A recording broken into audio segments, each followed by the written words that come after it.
ዛሬ በጣም ምርጥ የካሮት እና የሩዝ ሳሙና በዚህ መልኩ ሰርቼዋለሁና እናንተም ሰርቻችሁ ተጠቀሙ። ከዚህ በፊት እርግጥ የሰራኋቸው ሳሙና ብዙዎቻችሁ ወዳችሁታልና በጣም አመሰግናለሁ። ሰላም ቤተሰብ እንዴት ናችሁ? ሰላም ናችሁ? እኔ በጣም ደህና ነኝ፣ እግዚአብሔር ይመስገን። በመጀመሪያ የተጠቀምኩት እዚህ ጋር 2 ካሮት ተጠቅሜያለሁ።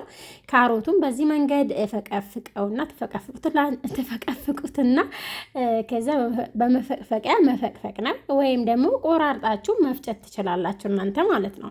እኔ ግን በዚህ መንገድ ፈቅፍቄዋለሁኝ። በዚህ አጋጣሚ ሙሉ ቪዲዮን ቻናሌ ላይ አለላችሁ፣ የገጠር ልጅ ብላችሁ ሰርች ስታረጉ ታገኙታላችሁ። እዚህ ጋር አፈጣጠኜ ቪዲዮን ስለምለቅላችሁ ማለት ነው።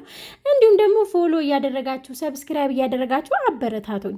ከዛ በኋላ መፍጫ ላይ አድርጌ ትንሽዬ ውሃ ጨምሬበት እንዲፈጭልኝ በደንብ ፈጨሁት። እዚህ ጋር በዚህ አጋጣሚ ካሮት ብዙ ጥቅሞች አሉት።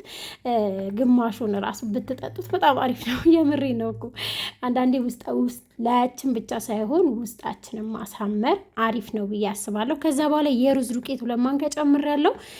አንድ ላይ እንደዚህ በጠበጥኩት ወይም ደግሞ አዋሃድኩት። ካዋሃድኩት በኋላ የምጠቀመው ሳሙና እኔ ይሄኛው ናቹራል ሳሙና ነው የምጠቀመው፣ ምንም ነገር የሌለበት። እናንተ ግን ባላችሁ ሳሙና መስራት ትችላላችሁ። ይሄ ሳሙና ደግነቱ ምንም ነገር የለበትም። ሁለተኛ ደግሞ ወዲያውኑ ይቀልጥላችኋል ማለት ነው። ስለዚህ ያ ነው እንጂ ብዙም አይደለም። ብዙዎቻችሁ ያው ሳሙናው በደንብ አታሳይንም ስለምትሉኝ ነውና እዚህ ጋር አፈጣጥኝም ስለሆነ የምሬ ነው። የገጠር ልጅ ብላችሁ ገብታችሁ ሰርች አድርጋችሁ በደንብ እዛ ጋር ማየት ትችላላችሁ።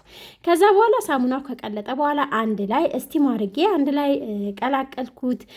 ቤቢ ኦይል ጨምሬበታለሁ። ከዛ በመስሪያ ዕቃ አስቀምጬ ለ2 ቀን ትቼዋለሁ። አሞኝ ስለነበር 2 ቀን በሙሉ ትቼዋለሁ። ከ2 ቀን በኋላ ይሄንን ይመስላል ሳሙናው ማለት ነው።